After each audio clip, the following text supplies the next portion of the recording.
Hello, Miami. You're watching 305 Sports Now, your home podcast and channel for all things Miami sports related. I am Will.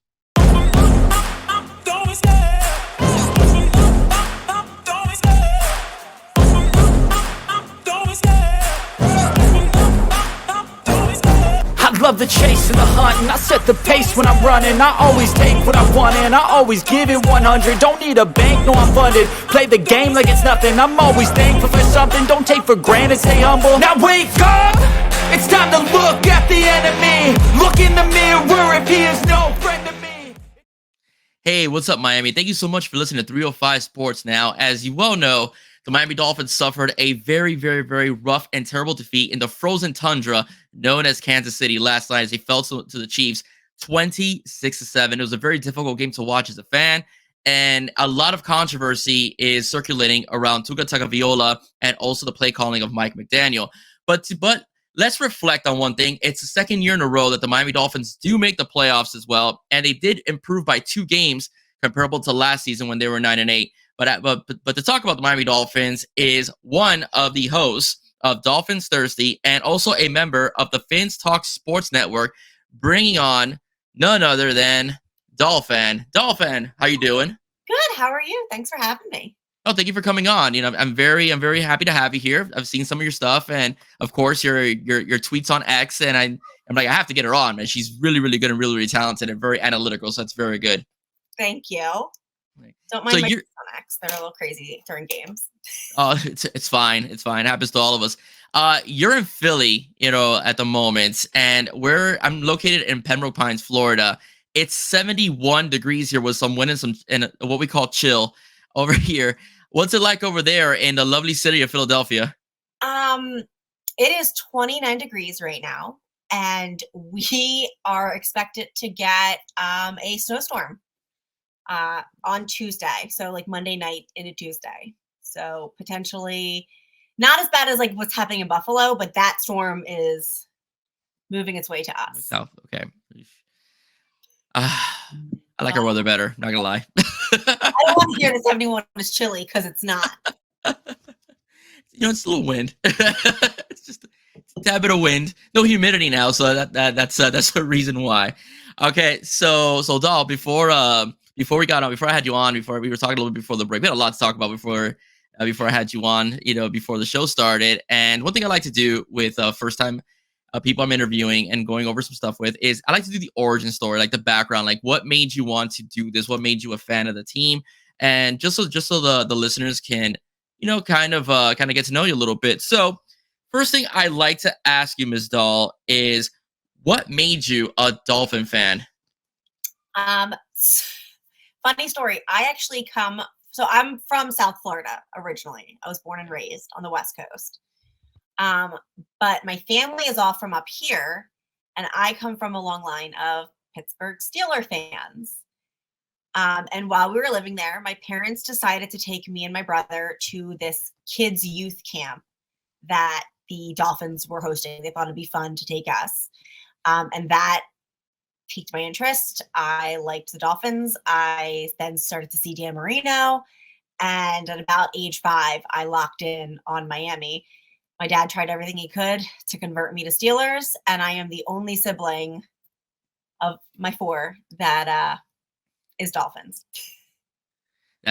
But do they give you a hard time? Because the Dolphins and Steelers, they've had some games, but it's not really a rivalry comparable to them and the Browns. I think that's a bit more like you better not become a Browns fan. So how do they treat you as a Dolphin fan? It's more Ravens.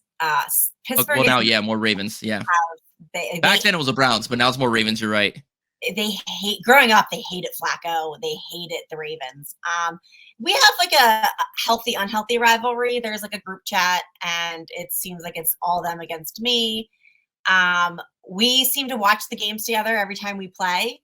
If they are playing in Pittsburgh, we try to go to the game. It's like a healthy rivalry, but like I never want to see the Steelers do better than the Dolphins. And then vice versa. Like they're already like giving me crap that we lost last night and that they potentially could make it further than us. So, healthy, unhealthy rivalry. Yeah, so I mean, I know you're torn. You were talking about before we started. I know you're a bit torn between either rooting for Buffalo, which is like sacrilegious if you're wearing that jersey, and the Steelers. So obviously it's a family thing. So where are you leaning more towards? Are you Oh, leaning I mean, more towards the Steelers or the Bills? it's definitely I'm leaning towards the Steelers winning, but just Okay. that it just everybody wants the Steelers to win because we want to like stick it to Buffalo. You don't have to live with Steelers family then for another week, and hear all about how George Pickens is better than Tyreek and Mike Tomlin's better than McDaniel, and they'll go off, and then I don't have anything to say back to that because you are in the second round and I'm not. Okay, Mike Tomlin, yes, not Pickens over Tyreek. Like, They say that, no. but they all hate Mike Tomlin. Steeler fans are over I Tomlin know a lot era. of them are fed up with him. Yeah, I've been hearing that. Yeah, they're well. So they love George Pickens. Like they think that he's like the best. Because their argument is that George Pickens has better hands than Tyreek, and I can't 100% argue with that. But Tyreek is more dynamic, fast, speedy plays, harder to cover. George Pickens is just great to go up and just get that contested ball. Um, so they're it's like comparing apples and oranges to Yeah, me because they're two different style of players, but just anything to get under my skin because that's what dads and brothers do. yeah. No, absolutely. But like I told you, you're really good. As far as breaking things down, and you do a lot of and you do some good work in the Dolphins Thirsty podcast. So a lot of us have a different story of how we got involved. Becoming content creators. Like, what's your story? What made you want to say, you know what, I want to get in front of YouTube and X and so on, and tell everybody how much I love the Dolphins and how much I hate Buffalo and the Patriots and the Um, Jets. it's funny. I'm a boring suburban mom. Like I didn't think that anybody would I joined Twitter as like a way to like talk to Dolphin fans during games and things because I'm up in Eagles country and I didn't really have anyone here. And then people started actually caring about what I said and following me. And probably like 2 months ago, I was just seeing all these different podcasts coming up, and I really hadn't been in the podcast world for a while.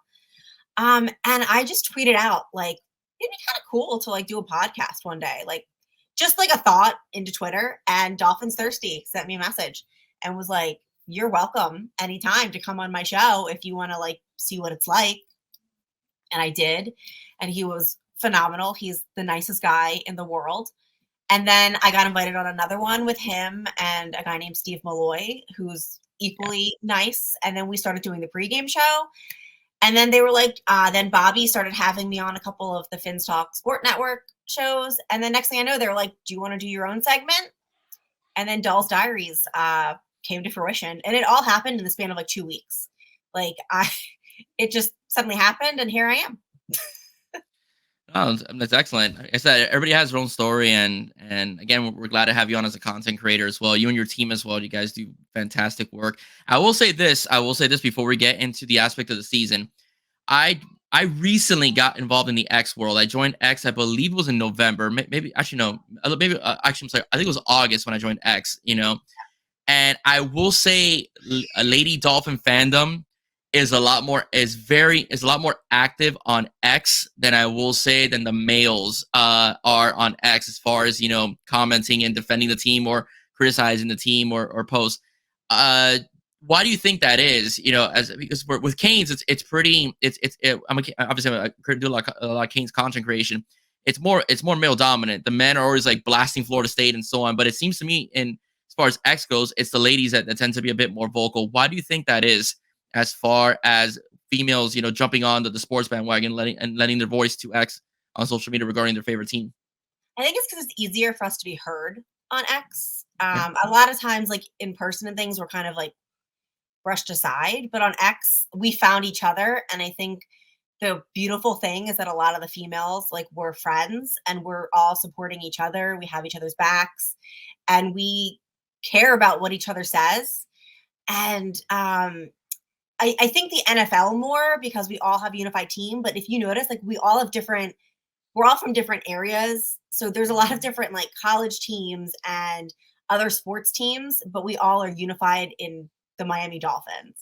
But like I'm a U girl, but there's many girls that are Bama, Georgia, Michigan, like so we're not unified in that aspect, but we all decided it's X. And then I think it's just so much easier to be heard on X.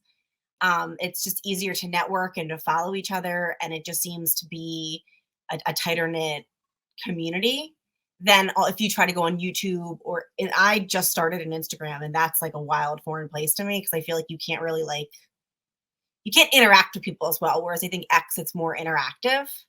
And the females just kind of we're ready to be heard because a lot of us have things to say, and I think it's time. Okay. Oh, good job. I mean, like I said, much power to you. I mean, like I said, you don't just go on and talk. You actually break things down and you put up really good arguments. So, I mean, yourself and we talked about your friend Marissa, Mhm. who's also has her own podcast as well. You guys are very good at being very detailed as well. When presenting your arguments to the team. So much power to you in that realm. So now we get into the details that we want to talk about, and that is the season that is the Miami Dolphins season. As far as it goes, the Fins finish 11-6. If you want to get technical, at the playoff game, it's 11-7. I did say it was a 2-game improvement from last year as well. So from your perspective, and I'll give you mine. How did you view the season as far as a team goes? I view it as failure. Okay. I think the goal was to make a playoff run and to win. And I think anything short of winning that playoff game, we're no better than we were last year. Despite the statistics, despite our record, we ended up in the exact same place. And to me, to prove that you were better, where it counts. The numbers, the statistics, where you ranked at the end of the season, that to me doesn't count. It's the playoffs, the Super Bowl, the actual award that all of that season was for is what matters. And you ended up in the same place as last year. So to me, it was a fail. Were there great things and great improvements that had been made? Absolutely. But I think the season as an overall, we did not meet our goal. We failed the goal. Okay. I agree with you. I do think the fact that they didn't win, the fact that the way it ended, constitutes the season as a failure because you were up by 3 games. All you had to do is really win 1 game and you clinch your division. And unfortunately, the Dolphins were not able to do that. The season as a whole, I do think there were some improvements that we could take into next season because again, the Dolphins, by many analysts, projected the Dolphins to win 10 games. This past season they did get to 11 games. They should have won 12 because of the Tennessee game, and also you could make an argument for the injuries as well. Didn't quite help that situation either. I mean, you were decimated, especially on the defensive side of the ball. And guys would come in, because they were healthy again, and then another guy would step out. Like for example, Jalen Ramsey comes in and X is out, and then you have Van Ginkel taking snaps for Jalen Phillips, then he's out. So it's been a roller coaster of injuries during bad timing during the season. So I mean, in that aspect, they met their goal as far as winning more games than the last season. Where I think it is a failure is that they could have been in a better position based upon the situation they were in. If they just beat Tennessee, we're not playing in the frozen tundra known as Kansas City. So that's a major failure, I think, on the part of the team. But on a bright side, there is a bright side. Tua did have a great year, though. I mean, 4,624 yards, tops in the league, 29 touchdowns. What I have a major problem with is the interceptions. A lot of the interceptions were 14, and they're not good decisions, as far as that goes. So during the season, that's a step up from Tua as far as, because he was known as very good at protecting the football. What do you think happened to Tua this year that he increased his numbers as far as interceptions go? Because he used to be pretty safe with the football. Well, I think they let him loose a little bit more. I think that they tried to do a lot of more deep routes with Tyreek. But I think his biggest problem, and we touched on it before, is that Tyreek became his safety net, and Tua was not making good football decisions. He was forcing that ball, especially up the middle, to Tyreek when he's double, triple covered, when he's not in a position to catch it. but he forces it. So instead of taking the second, the third, the read, or running, because Tua really doesn't get mobile. He doesn't step out of the pocket and try to make the play himself. I think a lot of those interceptions were him forcing the ball into spots that he should have never thrown it to. He should have either thrown it away, tried to run with it, or take the sack and get another down. But that's kind of where I credit a lot of the interceptions. Okay. Some positives this year. I just went over. The offensive numbers were really strong. Like I said, offense was top 5 in the league. Actually, number 1. Mostert had a career year. A guy that had bounced around from place to place. I was really happy to see him. Get 18 touchdowns, 21 in total if you count the receptions as well. And then guys like Zach Sealer that were journeymen getting contracts because they had phenomenal years as well. So there have been some positives, in this season. So for me, it would be Sealer, be the defense. Coming along a bit more towards the mid to the end of the season. They're finally getting a little bit of Fangio's system a little bit more, even though Fangio frustrated me towards the end of the season, too much soft zone coverage from my perspective. But the Dolphin defense did keep them in games, whereas last year they actually got them out of games, especially when Tua got hurt. So that's a major positive. What positives did you see from this season, from your eyes? Devon Achane. Okay. He's the future. Agree. I think I don't know what's going to happen with Mozart. I don't know. I would love to keep him too, but I think that what we have in Devon Achane is absolutely a feature back in our future. He's a young stud. He's only going to get better. He's going to develop. I can't speak more than the world of him because I think that he really exceeded expectations this year. I'm also going to say that before all the injuries, the D-line, absolutely, when we had Chubb, Phillips, Van Ginkel all healthy, the amount of quarterback pressures, sacks, it was really where it needed to be. Prior to the injuries, I think that was a great sign especially from last year, where I really don't think that we excelled. Our D-line wasn't really doing much of anything. And another bright spot for me was Jalen Ramsey. I think that when he came back from that injury, he absolutely came to play. And his presence on the field, if you notice, no one wants to throw to his side. It was Xavier Howard's side and the middle of the field that was targeted. And then when Xavier Howard went out, everything was on Eli Apple and Elliott, Kader Kohou. Jalen Ramsey, I think at one point said he was bored during the game because no one wanted to think. He just commands that respect. And I think that when him and X were out there together, that was the duo that we had been waiting for. So those are definitely my bright spots on the season. All right, some negatives. What do you think? I don't know if you've seen my podcasts or I have. ever. The biggest negative I have is Eli Apple. I would never want to see him. I hate Eli Apple. Hate's a strong word. It is warranted for Eli Apple. Kader Kohou, Duke Riley, and Elliott. I also strongly dislike their performance, especially in the second half of the season. I think that we really we need to go back and get some linebacker help because they can't cover. Our linebackers in coverage are probably the worst that I've seen. And they also struggle to tackle. So definitely those two. Vic Fangio also. I don't like that he doesn't seem to he starts off slow, and then I haven't seen a lot of second half adjustments come from him. He just thinks like it'll work eventually. McDaniel's play calling, especially after the first 5 games, I think a lot of the stats that we have are skewed because of how many points we scored in those first 5 games. To barely score any and to struggle offensively for the rest of the season. I think a lot of that came down to poor play calling. And I really just like the offense. I really think the offense outside of Mozart and Achane really, really, really struggled in areas that I think that they should have excelled in. Oh, and our special teams. Braxton Berrios Crossman should be fired. I don't want to see him back. And Braxton Berrios,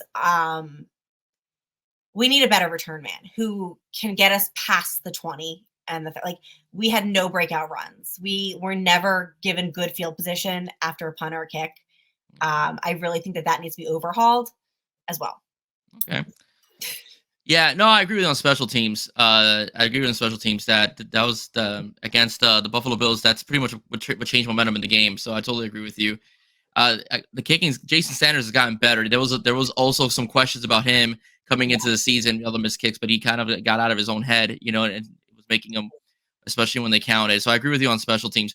Kader Kohu is an interesting beast because when you put Kader Kohu in the right position, he could be pretty effective, like as a nickel corner that stops, screens and and maybe some swing passes. But if you put him in coverage against a decent wide receiver, he gets killed. That's just not his game, and I don't know why they didn't make the adjustment for Stephon Diggs in the beginning of the season when poor Kader was in the boundary with Stephon Diggs. He made basically Stephon Diggs a lot of money that day, so that's why I just don't understand why they made that.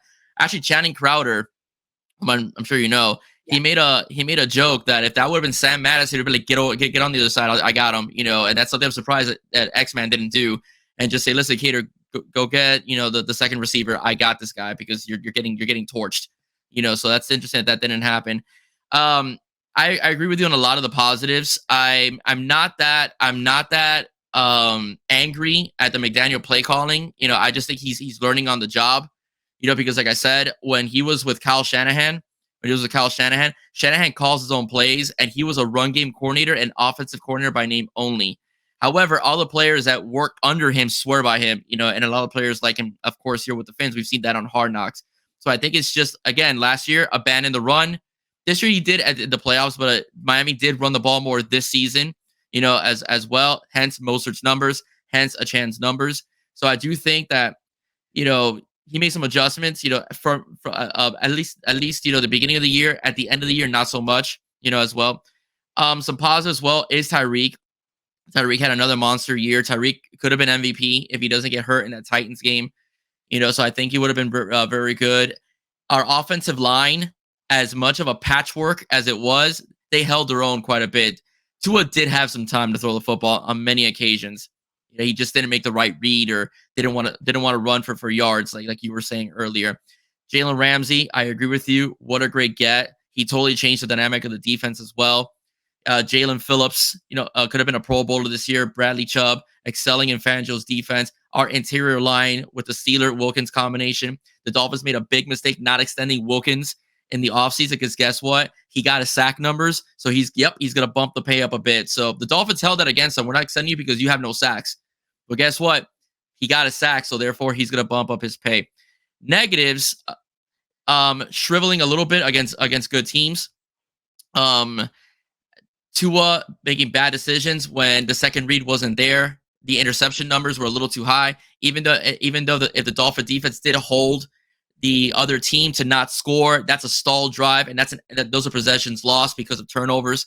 So that's a negative, as well. Special teams, that punt return not very good. They've been sketchy the last couple seasons. That's a negative on my part as well.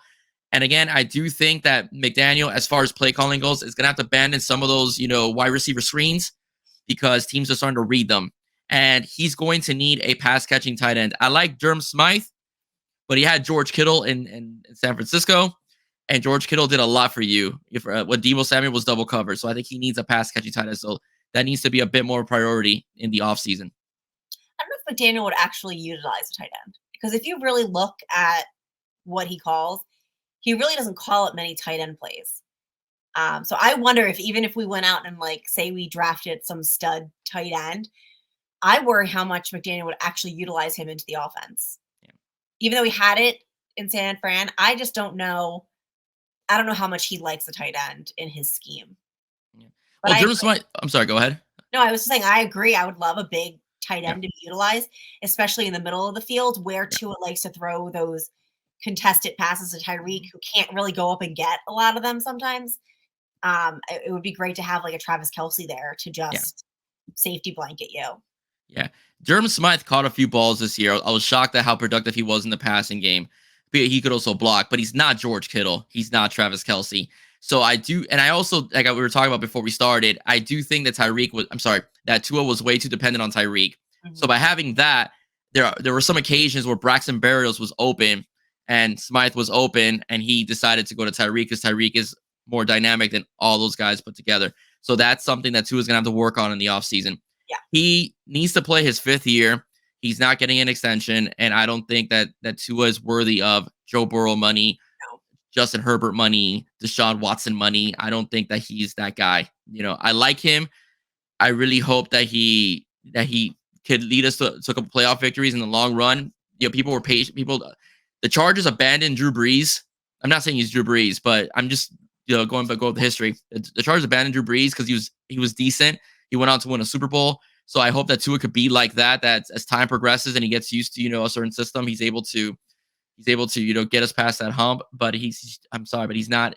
He's there. He's upper mid level, but he's not there elite. When you can win a playoff game and also come back against good teams, that's when you can kind of make that argument.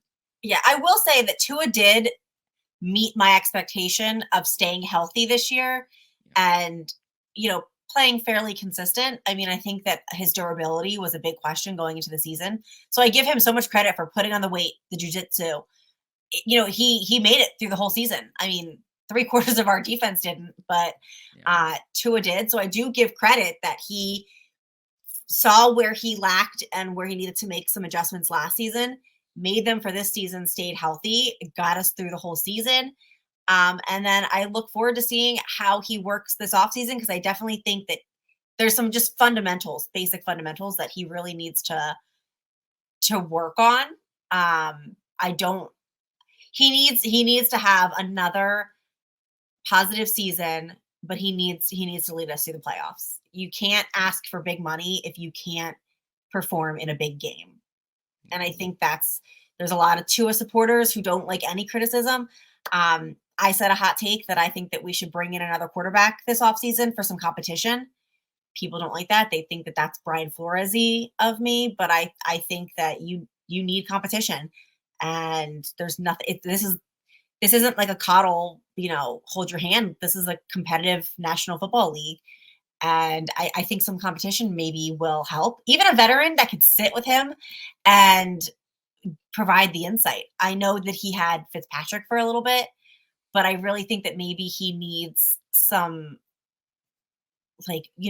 vision in the field, like reading the defenses, really practice, seeing your guy open, seeing the whole field, not just Tyreek Hill in the middle. Yeah. If you do that, it can't be somebody that's going to stunt. I mean, McDaniel's not that guy. Brian Flores just did not like Tua, period. And that's also came out of the mouth of Ryan Fitzpatrick in a broadcast. He just did not like Tua. Yeah. But if you do that, it has to be somebody that's not threatening to him either. For example, like a Joe Flacco type, that could win you some games if he happens to get hurt, but doesn't mind, kind of guiding, Tua along the way. So that's like Drew Bledsoe did for Tom Brady. Even though Drew Bledsoe was healthy, he kind of helped Tom Brady kind of navigate, in the Patriots system, and then Drew Bledsoe gets hurt, and Tom Brady comes in, and the rest is history. So I agree with you, and that I didn't think about that, but if you can manage it that way, I do think they want Tua to be the franchise quarterback. He's 25 years old. He's thrown for an ungodly number of yards, some touchdown passes. He has won a couple big games. If you go back to McDaniel's first year, that game against Baltimore was huge, and they beat Buffalo early in the year. That game that felt like 100 degrees. Yeah. Out there at the Rock. So those are some pretty significant wins, for Tua, as far as trying to be the franchise quarterback. But I do agree with you. I do think that if you could bring somebody in like a vet that could help, hey, listen, don't be afraid to take off and go out of bounds, or that's not. He needs guidance, but also somebody that has a little bit of a component of can step in, because look what happened. Like Mike White and Skylar Thompson, no hate against them. We all knew that if Tua went down, they weren't leading us anywhere. I know. Mm-hmm. So at the same time, it's like I also want I want Matt Moore, because I think that Matt Moore was the greatest backup that we've had in a long time. If Tannehill went down, I trusted Matt Moore to lead us to at least win the game. I didn't panic. Like we need that type of a solid backup that we can trust to lead, but also that can sit with Tua and actually help. Yeah, there's a joke about Matt Moore from Mark Hawkman and Channing Crowder that Matt Moore was great when he didn't have to think too much, because he would because he would ball out when he would come in for an injured quarterback, but when you put him to start, it was like a deer in the headlights. Yeah, no, That's that's why I said that he could have been a career backup because he was yeah, phenomenal. I trusted him with my life. yeah. I So, get what you mean though. yeah, I loved Matt Moore. I was a huge Matt Moore Yeah. supporter. Yeah, no, I agree with you. Or like Sage Rosenfeld, another example, or Brock Heward, guys that are veterans, but they could kind of help out. So I get you. I mean, that's not a bad take. I don't think it's a bad take. Because Mike White is not going to help Tua. And Skylar Thompson's too young and he's Yeah. third string quarterback. But I agree. I think somebody like I said, like a Joe Flacco that came in and just balled out. That would be someone that could be very helpful. As far that's a lot of football, and then that's a lot of snaps that we're starting in playoff games as well. So I agree with your take. I don't think that's a bad idea, especially if he wants to make big money, for the next season. Okay. So with all the nice numbers that we had in the regular season and all the accolades, individual accolades that the Dolphins enjoyed, like Pro Bowl appearances with Tyreek and, unfortunately Bradley Chubb, got hurt, but he was also chosen Tua being a starter. Last night was not very good. Okay. The Dolphins fall to the Chiefs 26-7. And I do think weather did affect, the team in general. It's kind of like when you have a monsoon down here, even though you could play well being a road team, it's never the same comparable to how the home team is used to the rain, etc. Or the heat. We just talked about Buffalo, how Buffalo was literally passing out while the Dolphins were just taking a little oxygen going back into the game, so it's a different atmosphere. Mahomes, I also think, struggled early on with the deep ball because of the wind chill and the wind and so on. But this is the difference between cold weather players and non-cold weather players. And it seemed to me Mahomes got better as the game progressed, while Tua just got progressively worse. What was your take? Honestly, I think that the Chiefs, that was a winnable game because the Chiefs aren't the Chiefs of past. But the cold weather is a factor. I mean, even it's 29 here, and it was, I think, negative 30 there. You're outside for 10 minutes, and like you can't feel your hands. Like they hurt. They are getting numb. So the amount of like drop passes wasn't a surprise because you're trying to catch a football that's frozen. So think like this is the reason that Tom Brady like Deflategate happened because Tom Brady wants it a little more malleable to hold and to catch. When that's a fully inflated ball, your tire pressure, like think about your tire pressure increases in the winter and it becomes hard. And now it's frozen. And now you can't feel your hands, and now you have to catch this missile that's coming at you. Any team should have, but the fact that our beat up defense with 36-year-old Justin Houston and 34-year-old Melvin Ingram held the Chiefs to 26 points, I think was impressive. I mean, I really can't say. I mean, obviously, it could have been less if we didn't have Eli Apple and Kato Kohu in coverage. But they did. All we needed was our offense to score, and if our offense scored on every drive, we would have won that game. Yeah. So it really came down to the offense, but the weather has to take a factor. I mean, the ground is hard; it's unforgiving, and the longer you play out there, even if your blood is pumping and you're going, I mean, it's hard to grip the ball. But if you practice in that day in and day out in the winter, like, the Chiefs do, it's easier to manage. And then you may know some tips and tricks to like adjust. Whereas Tua and the Dolphins really didn't. And I don't think that it was smart flying out there on like Friday morning or Friday afternoon and really not giving your players time to adjust to the cold and maybe get used to it a little bit. I think that we didn't give them enough time. I think we should have flown out a little bit sooner.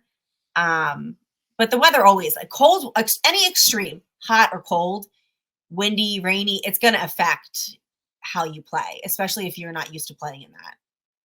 Yeah, I agree with you. I mean, I agree with you. The Dolphins I think the Dolphins would have just ran the ball more. I know that the Chiefs were clogging the lineup and it was difficult in the beginning, but there were some sequences where Mostert had some pretty good runs. Yeah. I think it would just continue. Eventually, it could have broken one, and they would have had to, leave the middle of the field open for Tyreek or Jalen or even Durham Smythe or Braxton Berrios or River Craycraft. So I think the play calling kind of dropped the ball there. I think Mike McDaniel kind of dropped the ball there with the play calling. I think he needs to get more creative with the run plays. I think he gets really, really creative with his pass plays. Yeah. I really think that he has like 2 run plays that he really does. and I think they were clogging up the middle. It obviously we weren't going to power through the middle. I think we should have tried to hit the outside more. Yeah. There were other things that could have been done to get our guys involved. Tua had some inaccurate throws. I think he struggles to anticipate the placement of some of his less practiced receivers. Like he knows where Waddle and Tyreek are going to be, but like you see, he struggles when he does passes to Achane. If Achane's going to be in the spot that he needs him to be, you've seen it with Claypool. I've seen it with Robbie Chosen. But I really think that we needed to not abandon the run. We need to just get more creative with our run plays. But I didn't see any. There were no halftime adjustments made, like other than abandoning the run. I just, for as creative as he is and the guru that we say he is, I didn't see it, and I needed to see it in this playoff game. Yeah. And like I said, it happened during the season. I before we went on, I gave an example of a run play that they tried against the Giants that went for like 30 yards. I didn't see that. Didn't see reverses either. So that could have probably kept the defense off balance. As well. Yeah, jet sweep would have been great. A jet sweep as well. Even though I didn't see too many jet sweeps this year. I'm not gonna be live. I'm not gonna lie, but speed though, I think our team would be built for a jet sweep to hit the edge if you have Mozart and Achane with just how fast and slippery they can be. I think you had the personnel to do it. Yeah, no, I agree. No, it's true, but they didn't really try it this year. A couple times maybe with that short toss play that offenses like to use, to get the passing yards of the quarterback up a little bit. But they really didn't use them in jet sweeps. But run creation, I saw some run plays that were very creative this year, and they just didn't do them. They didn't do them against Buffalo, and they didn't do them against Kansas City. And again, Tua was super inconsistent yesterday. That's not the accurate passer that I witnessed this season, at all. Missing guys open, overthrowing guys over the top. Ball looked like he was shot putting it. We talked about the ball becoming a rock. Didn't want to use a glove. Look like he shot put the ball, on several occasions. It was just it didn't look good. And like I said, Pat Mahomes got better the second half. Ball came out quicker. His receivers, found ways to get open. Also not only that, the coverage was soft. I don't know how you don't have a guy 24/7 on Kelsey. That's another thing that really bothered me. He was open a lot, which he wasn't in Germany, by the way. In Germany, they had him covered. I don't like zone defense. I don't like it. I'm a man girl. Mm-hmm. And it's my biggest criticism of Vic Fangio is he plays zone. And all season, I've watched tight ends and receivers be wide open in the middle of the field because you watch our linebackers and safety confused about whose zone it is, who he has. Yeah. You see our guys running into each other. Mahomes had, 14 minutes to throw a football. It reminded me of the Ravens game where Lamar had 5 years to throw a football. And I get it. I really can't criticize our D-line too much just with all the injuries that they were having. But with him holding the ball that long, it gets you time to not get burned by the receiver, to be on your man. I think a lot of the coverages that Vic was calling, I didn't understand. Like why Ramsey didn't shadow. Ramsey didn't shadow Diggs. Ramsey didn't shadow Kelsey. I would have wanted Ramsey on Kelsey all game. You're going to have Kader Kohu in coverage. He's been proven all season that he is not a consistent guy to cover a receiver. Duke Riley, I don't think he's shown up to a game in 3 weeks. And then Eli Apple. The fact that Eli Apple was still your number 2, your number 1 basically backup corner blows my mind because there is nothing that you could see in him that makes you think in our roster, this is the best guy for the spot. Yeah. Nothing. Yeah, I like man, but I like a balance with zone as well. And a few occasions, our blitzes were picked up, and that led to big plays for Kansas City. So that's one of the things that I think did happen. I like a balance because the good thing about zone though, and the criticism that people have of man is when the quarterback takes off, your cornerbacks are facing. They're facing the receivers, and they're not often have their back turned to the quarterback. So that's what happens a lot of times. With just man coverage. That's why. For example, one of the best forms of man coverage I like is what Lance Guidry does for the Miami Hurricanes. Because even though you have your guys locked up, with the receivers and the boundaries, there's always a guy somewhat in coverage when they're conducting blitzes. And that's where I kind of think you need to have some of a balance between zone and man. Vic Fangio's defenses are meant to not be blitz happy, because if you have the right coverage schemes, it allows time. Even though the quarterback may hold the ball a little bit longer, he can't find anybody open. Therefore, you get your sacks. That's the whole mindset that Fangio tries to bring to the table. And it's funny you mentioned that, because Javon Holland, I forgot who else was eating dinner with him on Hard Knocks, said that early in the year they had trouble figuring that defense out because it was too much zone, and the coverages, where they each had to be, they just didn't know until they got used to it. And that's when you saw the numbers start to, rise up, positively for the Finns. So that's just where the mentality of Vic's at. But I mean, listen, I like man. Brian Flores ran a man style defense that covers zeros and so on. Basically the cornerbacks, it's your job to make sure that they don't catch the football. Everybody else go kill the quarterback. That's how this team is actually built. They're built more for the blitz schemes and so on. But I mean, Vic Fangio's defense did give our offenses chances to win. So that's one thing that you can't knock on the guy. Was the zone a little soft sometimes? Yeah. All right. Especially in that Tennessee game that we lost. I blame him because I thought that he laid off too much, in coverage, which allowed 7-yard catches, then 5-yard catches, then first down until we eventually lost that football game.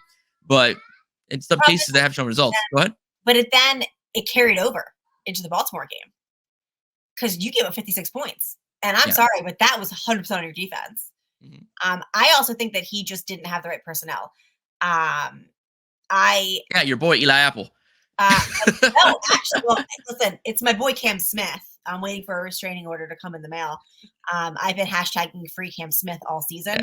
Yeah. I think that we had so much better personnel, and I think it was the Ravens game when he, instead of pulling off Cam Smith or Nick Needham off the bench, he throws Melvin Ingram on coverage. A lot of things that he did were very questionable. And then you'll hear him talk about he is really big on not wanting to start rookies.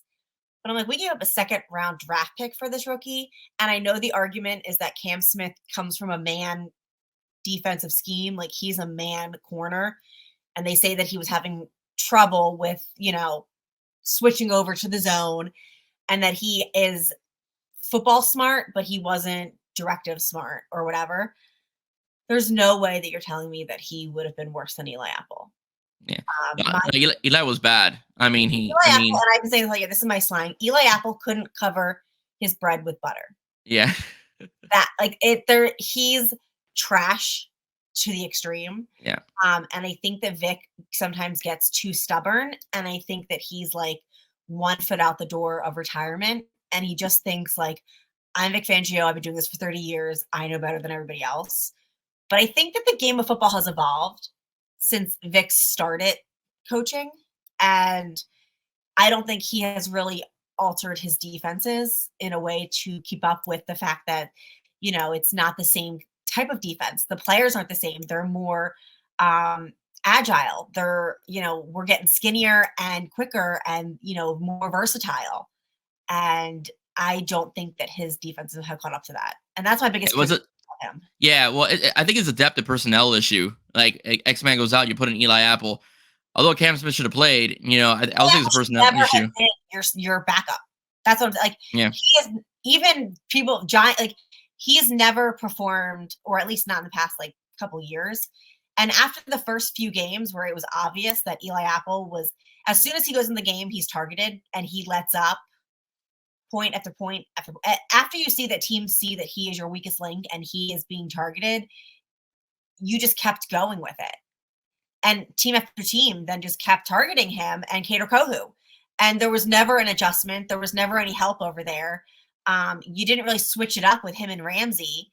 And, you're not having, it just made my head hurt. Yeah.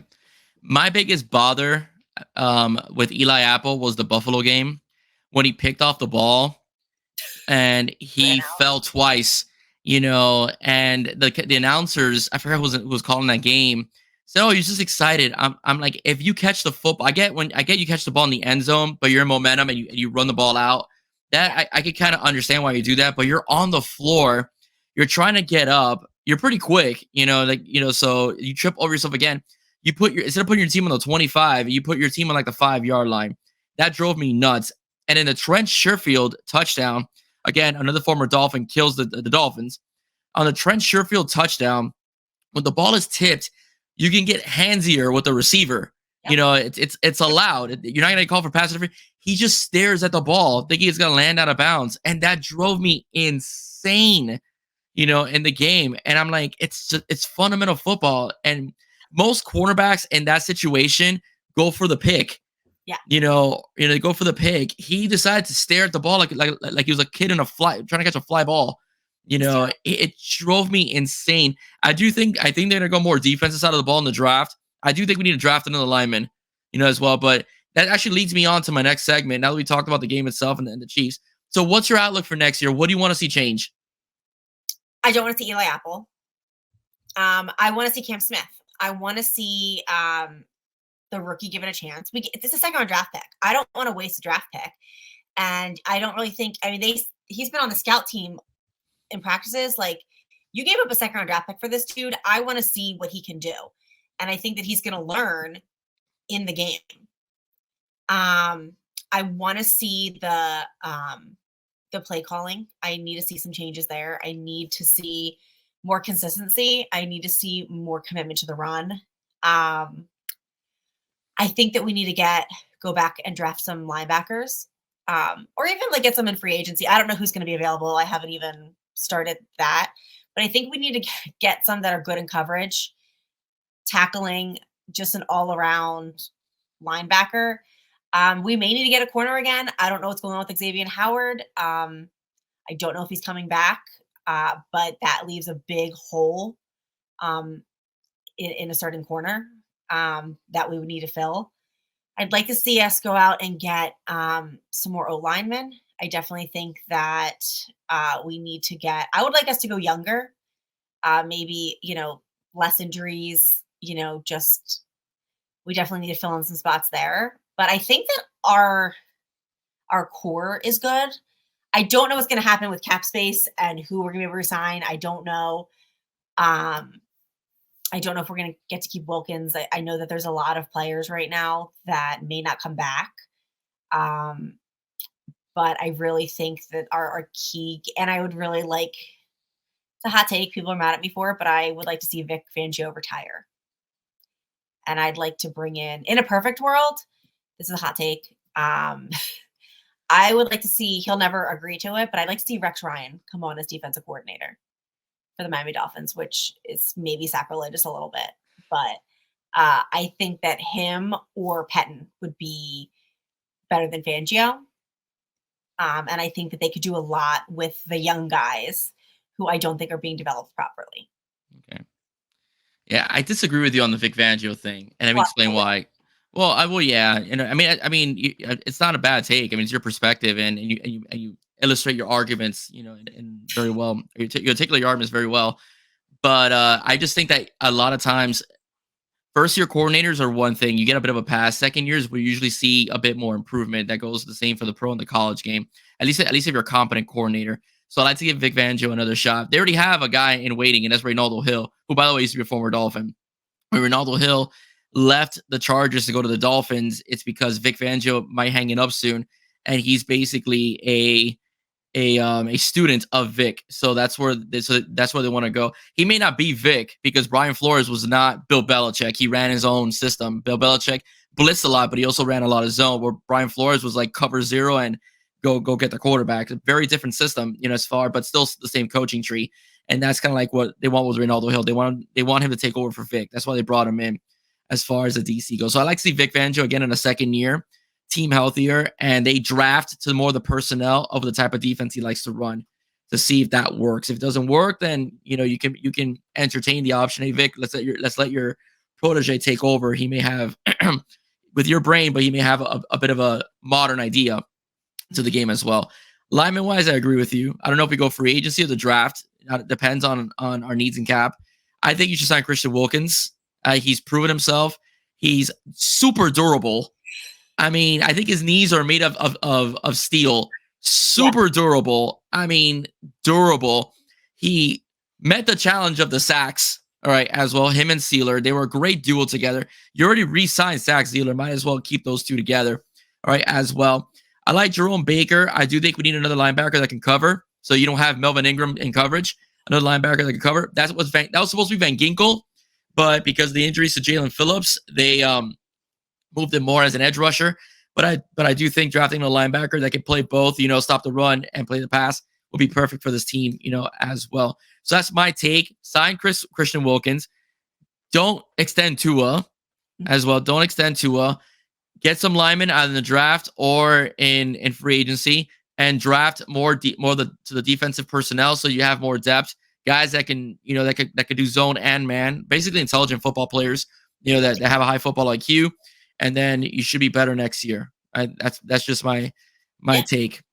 I agree. I also would like to see our strength and conditioning coaches replaced. I think as soon as Deshaun Elliott got injured warming up, I was like, wait a minute. I just feel like maybe we're not conditioning some of these guys as much. I know that injuries on the field, it's a contact sport, can't be, but I just feel like with the amount of injuries, I just feel like maybe we need to up that staff as well after we get Crossman out. You're not the only one that thinks that. I've heard that from my friends saying that we should maybe invest in strength and conditioning, and as well. You're not the only one that's brought that up. It's been brought up before about the team. Yeah, I mean, I definitely think it's a problem. I know that all teams have injuries, but I think ours was just like... Yeah, one after the other. It was decimating, and some of these injuries happened at practice. And I just wonder if that can be improved. I don't know too much. I'm not knowledgeable about the strength and conditioning and what goes into it and what's being done, but I just feel like that needs some attention brought to it. And then I'll give you another hot take. I have really random hot takes lately. People have followed me on this, but you're from the U, so maybe you will appreciate it. I want Devin Hester brought on our special teams. Okay. Coaching staff. I just think he should be in the Hall of Fame. I'm a big believer in that. There has not been a return man like Devin Hester in a long time. And I think people can learn from him. I think that the guy has a natural born talent that, we already have Sam Madison. We have Wes Welker. So people will say, we're trying to tell me you can't bring Devin Hester because former players don't make good coaches, but we already have a staff with them on it. So why not? I would love, he'll never do it, but I would love to see him on our special teams coaching staff. Yeah, you gotta want to do it. The Devin Hester was unique. Like, he's the only one. Yeah. He's one of them kind. The closest guy I could think of is Dante Hall. Back in yesteryear. But Devin Hester was even towards when he was past his prime, he was still lethal. So I mean, I get it. I get it. I liked Darren Rizzi. That came out also on X, a poll. I picked Rizzi.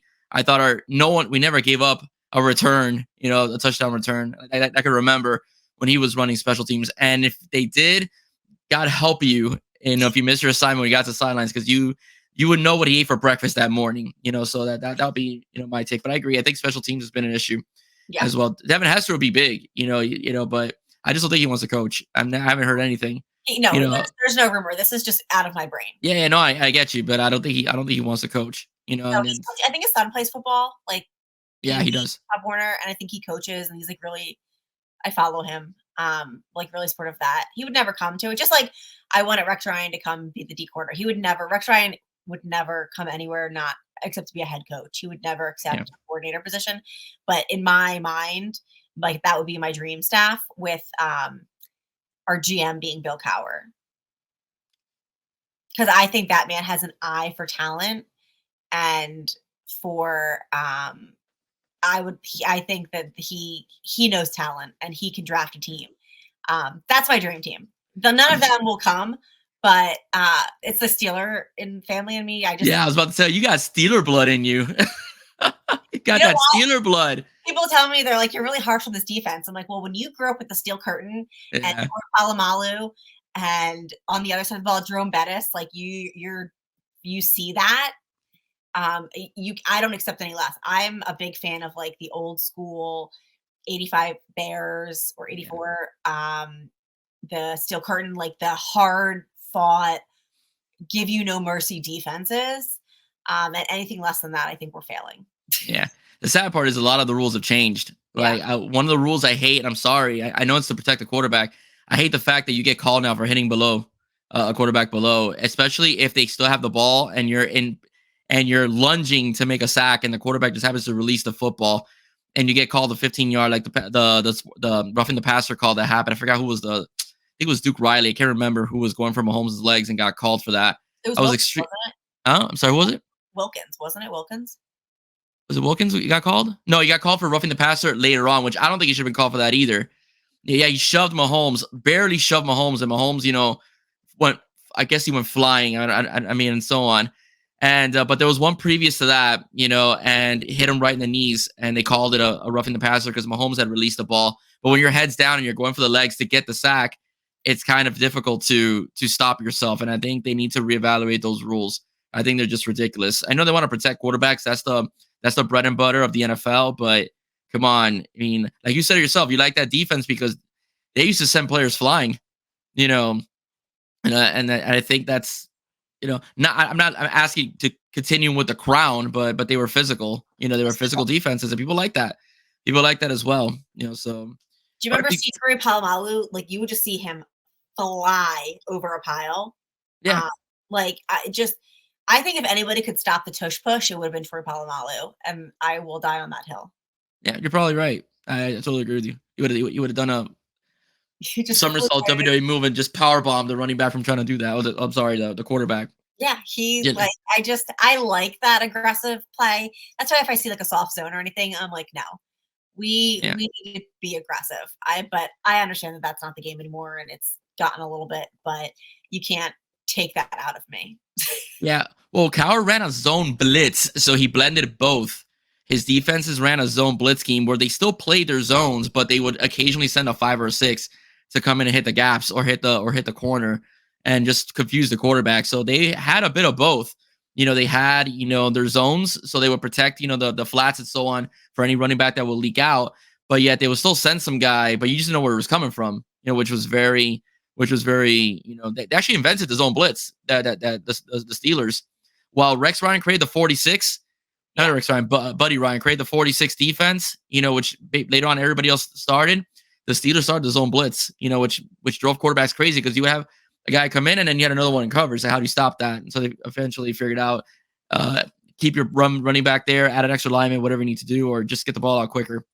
He also had an eye for talent. I mean, if you look at his teams, just no depth. Like the depth of talent was just. I mean, Tomlin hasn't won a Super Bowl with his own team yet.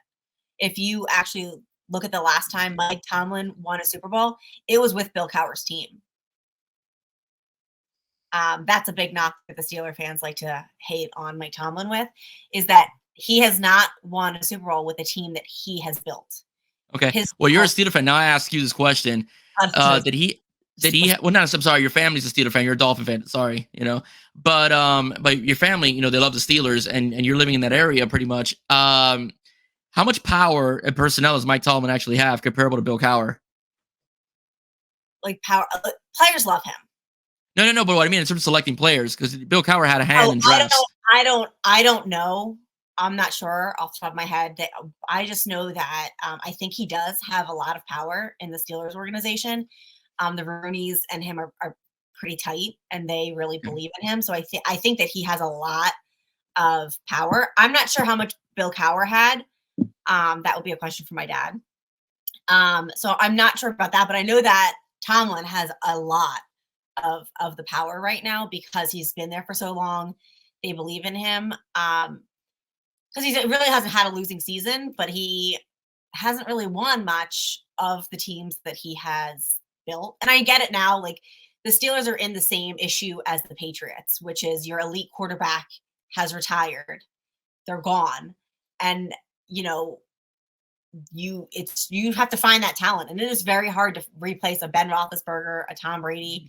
And I think Belichick and Tomlin are kind of in the same boat right now, because the Steelers are kind of learning that Kenny Pickett is not the next Ben Roethlisberger. Yeah. Yeah, but the Steelers are in a much better position than the Patriots. The Patriots are just bad. Like, Yeah. bad. Even though their defenses were top 10, it's really interesting. They still had a top 10 defense during this year, but they're just, Yeah, they're it's just bad. Really, but I really think that's bad. kind of like the fluctuation of the league, though, is that, Yeah. they're high for so long, everybody falls. Yeah. And then random That's true. teams are popping up, like, um, that you never would have thought, like, the Lions are in the playoffs right now, and, who would have thought that Joe Flacco would have brought the The the Browns back. Browns Yeah. to, a playoff. So it's definitely highs and lows, but they're both definitely on their lows right now. But I do know that that's my biggest knock that I hear. I know that everybody loves Tomlin around the league, and it's funny that like Steeler fans, I think they're torn too, kind of like the Dolphin fans with McDaniel. But a lot of people think like, okay, we've given Tomlin 17 years. We have not won a Super Bowl in many of those years. We haven't had a losing season, but we really haven't done much. And I think that they're just kind of like ready for a change. Okay. But I have no doubt that if anybody fired Mike Tomlin, that he would be picked up immediately. Yeah, absolutely. But I think that I credit Bill Cowher with a lot of Tomlin's success, which is probably wrong to say, but it was Bill Cowher who drafted Ben Roethlisberger. Yeah, no, and you're right to say it. I mean, that's the case. That's the case. That's why I asked you, like, comparable to Bill Cowher, how much power and personnel does Mike Tomlin actually have? I know with coaches he does. He picks his coordinators, and he basically has a choice of coordinators. But as far as personnel goes, a lot of times people forget that a lot of times coaches don't want to deal with GM duties. They let the personnel they put their 2 cents in, but they let the personnel do the personnel stuff, and they just coach what's on the field. But I was wondering, like, I'm not 100% sure that I'm not that deep into Steeler fandom because sometimes when the family goes off, I tune out. Because they can go on like me on the podcast, like we can go on for hours about the Dolphins. Yeah. They'll go on for hours with Steelers, and I'm like, I'm tuning this out at some point because this isn't my team. So I hear like the bits and pieces. So like sometimes people got to fight the Bills fan recently because I like said something about the Steelers, and he thought that he called me a fake Steeler fan. I was like, I'm actually not a Steeler fan. I just like had a little bit to add to this conversation, but not enough depth to keep this going. Okay, that's fine. It's fine. Doll, thank you for joining us. It's very nice having a conversation with you. Always love having, fellow Dolphin fans on and to have a discussion. Also to help, spread the word about content creators that are Dolphins, Canes, Heat, etc. So, Doll, can you let us know where we can find you? You can find me on Instagram or X or Dolphin Thirsty's YouTube channel and Finn's Talk Sports Network. And I'm Doll_fan72. Thank you so much for joining us. There you got it, folks. Doll fan. All right, thank you for joining us. Please look her up on Dolphins Thirsty. And, of course, Dolphins Thirsty YouTube channel. And, of course, look her up on X as well. She has a lot to say. All right, ladies and gentlemen, have a wonderful night. Stay safe. God bless you soon. Do not forget to like, share, and subscribe to 305 Sports Now. Once again, I am Will. For Doll, have a wonderful day. Bye-bye, guys.